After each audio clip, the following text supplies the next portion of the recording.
UFC Gdansk didn't do too much for me. That isn't to say there weren't some entertaining scraps. Hell, you could even say there was a star-making performance turned in by Darren Till. Admittedly, his performance did make me sit up and take notice. So did Jan Blachowicz' unique standing RNC. And Josh Emmett did break a record with 4 knockdowns in a single round. You know what? I need to give the card more credit. It wasn't great, but there were some really impressive performances when I stop and think about it. Here's my thoughts on UFC Gdansk, with every fight and fighter involved broken down. The format is simple. The first bullet covers what was expected to happen and an attempt at a brief summary of what did happen. The next 2 bullets cover my thoughts on each fighter, how they did, and where they might be headed from here, with the winner being covered first. Josh Emmett defeated Felipe Arantes via unanimous decision. Expectations result: no one knew how Emmett was going to look dropping to featherweight, as he appeared to be as sturdy at 155 as it was. Those questions were answered quickly, beating Arantes from pillar to post over the first round. Hard to argue against the 4 knockdowns scored by Emmett in that frame. The match slowed considerably after that, Emmett's control and pushing of the pace ensuring he took the final 2 rounds. While some of my concerns about Emmett dropping to 145 came to light, Emmett's energy level fell off a cliff after the first round. His power translated far better than anyone could have predicted.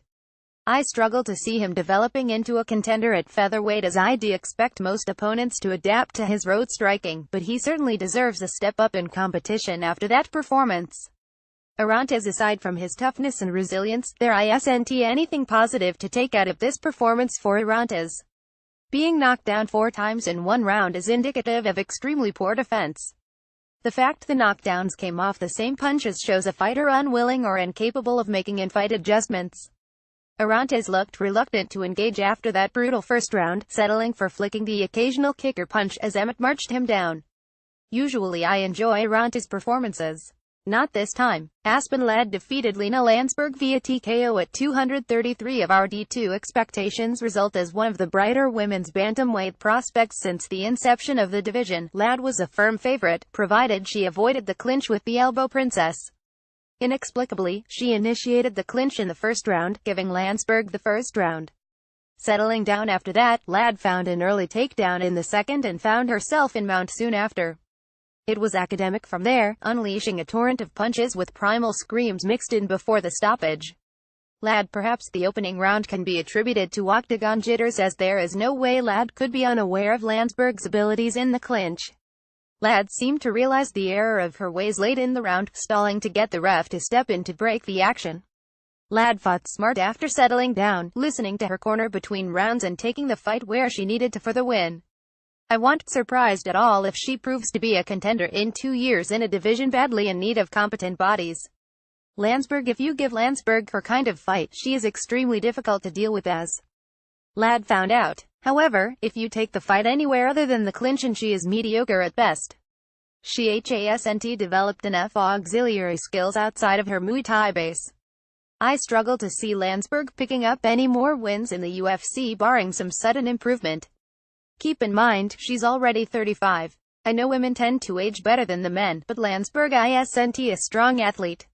Warley Alves defeated Salim Touari via unanimous decision. Expectations result: Touari was inserted into the contest less than a week before the event took place, giving him a tall mountain to climb. After a pair of losses in which he gassed early, Alves took a far more measured approach. Sure, the periodic takedown attempts and explosions of attack were typical of him, but they came spread out equally throughout the contest rather than all in the first round. Touari had a few moments of his own, but overall it was a very uneventful contest. Alves: while I wasn't impressed by the performance, I can't say that I didn't see some progress from Alves. He did a fantastic job of managing his energy levels and put together a few impressive combinations. Given Alves usually tires quickly and only throws single strikes, those are good signs. He made improved use of his jab too. Part of his absence from the cage was due to recovering from an injury, meaning he wasn't spending the whole time advancing his game. Expect him to look more comfortable in his next appearance as he continues to adjust his fighting style. Touari showed better than expected. Taking the contest on very short notice, I expected him to gas late in the fight. He didn't, though part of that could be attributed to him taking a long rest after a groin shot early in the third. However, I didn't see any reason to expect him to be a bright prospect by any means. I'm not saying he doesn't have a UFC future. I'm saying I didn't see it. Again though, short notice. I expect a more honest reading of him in his next contest. Andre Fili defeated Artem Lobov via unanimous decision. Expectations result after a spirited contest with Cub Swanson. Lobov's stock went up exponentially despite a loss in his last appearance. Nonetheless, it was still a pick-em contest between him and Team Alpha male representative Andre Fili. Fili showed some progress with his range striking, darting in and out with his long reach with the occasional body kick too. Lobov began getting Fili's timing down, landing the cleaner shots about midway through the second. Fili then switched things up, closing out the round with a takedown. Continuing with the takedowns through the third round, Fili was announced the deserved winner. Though Fili looked far better here than he did against Calvin Kattar, I'm still more convinced than ever that he'll never become the top 10 fighter most expected him to evolve into.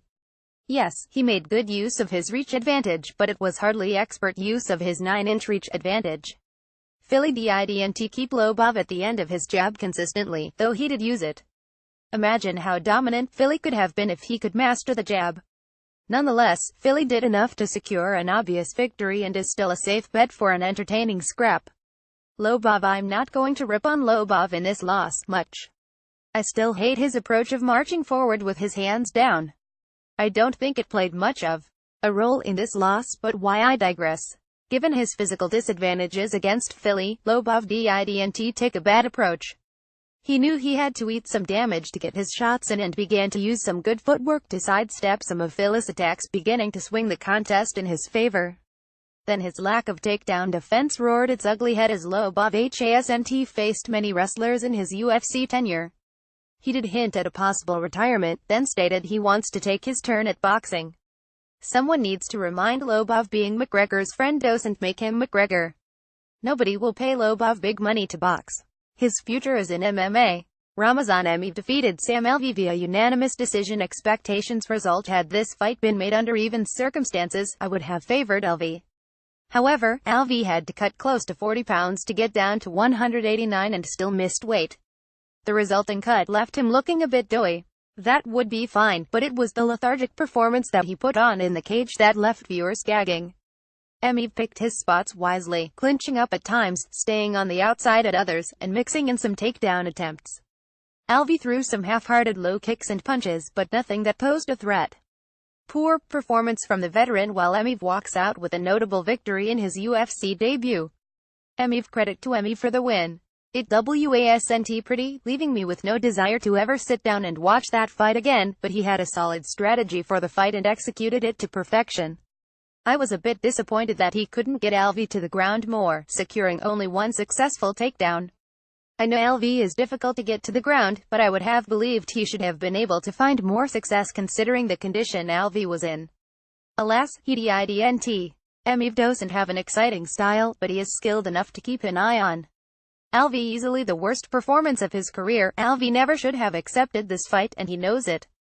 The weight cut proved to be too much to overcome, leading to slow reactions with minimal power behind them.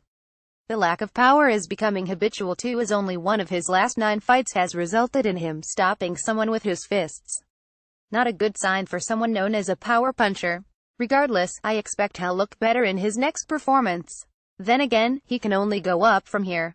Brian Kelleher defeated Damian Staszak via TKO at 339 of RD3. Expectations result. Though Kelleher and Staszak aren't on the radar of anyone besides the most hardcore of fans, both are usually reliable to turn in exciting performances. Kelleher's tendency to look for the kill, and find it, made him a slight favorite. The action went back and forth, Kelleher swinging with reckless abandon while Staszak came close to ending the contest when he nailed Kelleher with a spinning back kick to the midsection. Staszak couldn't put on the finishing touches, though Kelleher was able to do so in the latter half of the third round. Kelleher. I'm very encouraged by this performance from Kelleher. His win over Yuri Alcantara had somewhat of a flukish feel to it. This one didn't at all. Kelleher does have plenty of defensive holes which are a product of his aggressive style, but he's also proven to be durable and resilient, which allows for the style to work for him. His work in the clinch was encouraging too, limiting Staszak's offense in close quarters and racking his body with knees. Kelleher's lack of physical skills will limit him from being a contender, but his confidence in his own abilities will result in him pulling off a few upsets. Stashak. Though this resulted in Stashak's first non-decision loss of his career, I was very encouraged by this performance. Stashak had largely resorted to grappling throughout his UFC career and did try to take the fight to the ground with very limited success in this contest. When that didn't work, he showed some decent boxing. However, he relied too heavily on the spinning back kicks, throwing them with reckless abandon after landing the one that hurt Kelleher. Stashak has already exceeded expectations by sticking around as long as he has. He'll need to vary his attack a bit more if he hopes to considerably extend that stay. Marcin Held defeated Nasrat Haqparast via unanimous decision. Expectations result. Having lost all 3 of his UFC contests, Held was on his last legs in the world's preeminent MMA organization.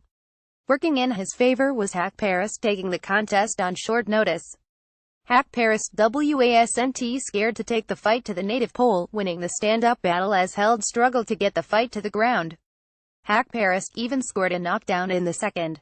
However, the youngster slowed as the fight progressed, allowing Held to get him to the ground with ease as the fight went, with Held attacking with a barrage of submission attempts. None of them stuck, but it turned out to be enough to get a unanimous decision victory.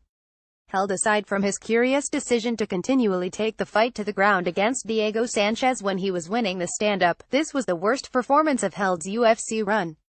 And yet, it's the one fight that secured a victory for him. Held striking didn't look as sharp as it had against Damir Hadzovic, and his timing on his takedowns was off too.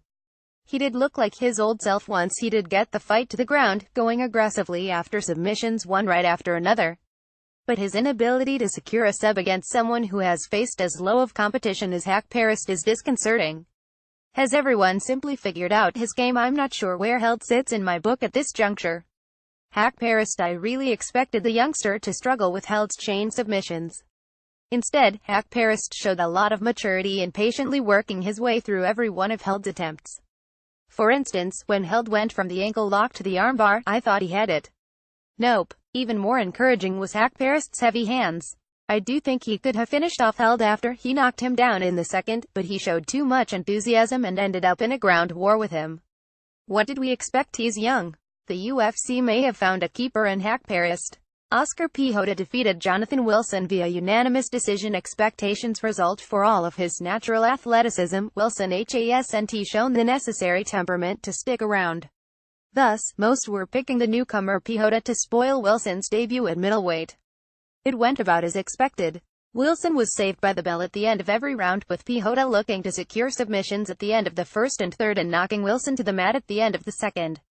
Aside from those flurries, most of the action was uneventful. Piechota's attack was varied, from a jab to low kicks to working in the clinch as Wilson looked for opportunities to counter, not finding them. Not great from a viewer's standpoint, but promising for Piechota. I know that it is far too early for any serious declaration, but Piechota could end up developing into something special. True, a win over Wilson isn't all that impressive, but Piechota had the perfect strategy to deal with the athletic striker. He presented very few opportunities to counter and took advantage of the chances he had on the ground, with the bell being the only thing to save Wilson. Given his late knockdown, there shouldn't be any questions about Piechota's power either. Piechota fights older than his 27 years. I'm curious to see if the UFC takes their time with him or if they fast-track him. Wilson never should have been signed to the UFC when he was. He had been fighting in the notorious Explode MMA scene, racking up wins over tomato cans. Just a year into his professional career, the UFC came calling. He has now been in the UFC for 3 years and still looks like a prospect trying to put it all together, largely because he has shown improved energy use and submission defense since his UFC entry, but he still doesn't offer any serious offense if his opponent doesn't give him anything to respond to. Wilson would be better off being cut loose to gain experience on the regional scene. Given it was his 3rd loss in a row, he very well could be. Jan Blachowicz defeated Devin Clark via submission at 302 of RD2. Expectations result. Given Clark's lack of experience against high-level strikers and Blachowicz's recent improvement in his takedown defense, I was shocked to see so many picking against the pole. Wasn't about to. Clark pushed the action early, largely forgetting about his wrestling and attacking with a lot of low kicks and wild punches with bad intentions. Blachowicz found some success in the clinch, working over the American's body before unleashing body kick after body kick in the second round. Clark's early energy expenditure and Blachowicz's body work took their toll as Clark seemed to fade. A wild charge saw Blachowicz sidestep and sink in a modified RNC, forcing a standing Clark to tap out. Blachowicz easily the former KSW champion's most complete performance since arriving in the UFC. He seemed well prepared for what Clark was going to throw at him, attacking the body, and beating up on Clark in the clinch. Did I mention the lone takedown of the fight was finished by Blachowicz as he reversed the takedown attempt of Clark's? Blachowicz's gas tank didn't come into play either, showing a much better stamina. I don't know if he was inspired to have a strong performance in front of his countrymen or if these are changes that are here to stay. I hope they are permanent, but only time will tell. Clark: I'm not sure what to think of this performance from Clark. He had a lot more confidence in his striking and did send Blachowicz sprawling across the cage late in the first with a right hand. The issue is most of his striking was highly inaccurate and wild, avoiding most of the return fire from Blachowicz thanks to his natural athleticism. He tired quickly as well, and I don't think conditioning had much to do with it. He's still trying to overwhelm opponents with his physical skills without much progression on his technique in any phase. I say that not just because technique usually provides more power in takedowns and strikes, it also provides energy conservation. Just some food for thought. Karolina Kowalkiewicz defeated Jodie Esquibel via unanimous decision. Expectations result. While no one debated whether Esquibel deserved a shot in the UFC, there wasn't a person outside her camp who thought she was capable of toppling Kowalkiewicz, a former title challenger. While it took Kowalkiewicz a while to warm up, she put the pressure on from the very beginning. Esquibel answered well in the early going, using kicks to keep Kowalkiewicz from clinching up, but Kowalkiewicz found the openings she was looking for in the second and third rounds. Kowalkiewicz devastated Esquibel with knees and elbows in the clinch and nearly secured an armbar before the second round expired. Dominant performance for Kowalkiewicz in front of her countrymen. Kowalkiewicz: while this was a good performance from Kowalkiewicz, I don't want to say it is her best. I was more impressed with her victory over Rose Namajunas. Nonetheless, Kowalkiewicz looked very good, putting together good combinations, dominating in the clinch, and even securing a takedown.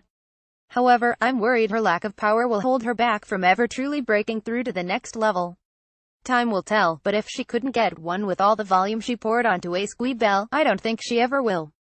I've seen a lot of discussion about pitting Kowalkiewicz against Jessica Andrade next, as Kowalkiewicz called her out.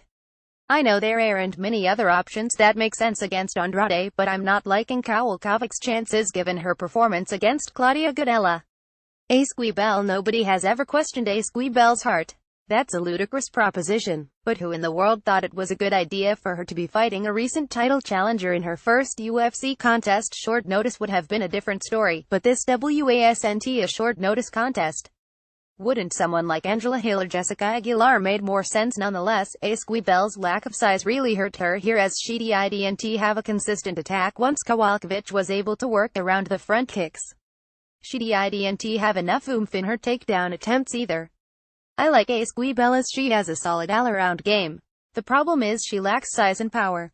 Darren Till defeated Donald Cerrone via TKO at 420 of RD1. Expectations result. Till made a bold proclamation after his last victory over Bojan Velikovic, stating he's the best fighter on the planet. Given his bold talk, it only seemed appropriate to let him put his money where his mouth was as Cerrone stepped up to give him a shot against one of the elite. Cerrone looked lost from the very beginning. Using his massive frame and length, Till pressed the action on Cerrone, keeping the American against the fence with a constant attack from his left hand. Cerrone tried to answer back with low kicks and bodywork, but Till seemed unaffected. A straight left late in the round stumbled Cerrone, leading Till to unleash a torrent of punches, forcing Cerrone to cover up on his knees before the ref called a stop to the action. Till: can we officially call Till a title contender now? Cerrone had lost 2 in a row coming into this contest, sitting just outside of the top 5. I don't think he'll give Till that much credit yet, but he has certainly launched himself into the top 10. He made great use of his size, becoming the first opponent of Cerrone's to make him look like the overblown lightweight that he is. Credit to Till's footwork for effectively keeping Cerrone against the fence too. Till brilliantly put himself into a feud with Mike Perry too, jawing with the American as he sat outside the cage. Fans love that type of interaction and will likely tune in to see that contest if it's put together. If Perry ends up being Till's next opponent, I favor the Englishman. However, if he matches up with a wrestler like Kamaru Usman next, unlikely given Usman's recently scheduled bout, I have my doubts. Regardless, Till represents some much-needed new blood near the top of the division. Cerrone, well, I guess Cerrone won't be fighting at UFC 219 after all. Cowboy had claimed he was in talks with the brass about another fight before the end of the year. I'm sure his nose will need ample time to recover from the damage Till inflicted. I've already seen calls for Cerrone to return to lightweight as he was bullied by a much larger Till. Those talks may be a bit premature as Cerrone's 2 previous losses had nothing to do with being overwhelmed by his opponent's size. Hell, Jorge Masvidal was a former lightweight himself. I'd recommend some time off as this loss was brutal, not to mention the damage he took in his war with Robbie Lawler. Given his don't give a damn attitude, it's easy to forget Cerrone is now 34 years old with a lot of mileage on his body.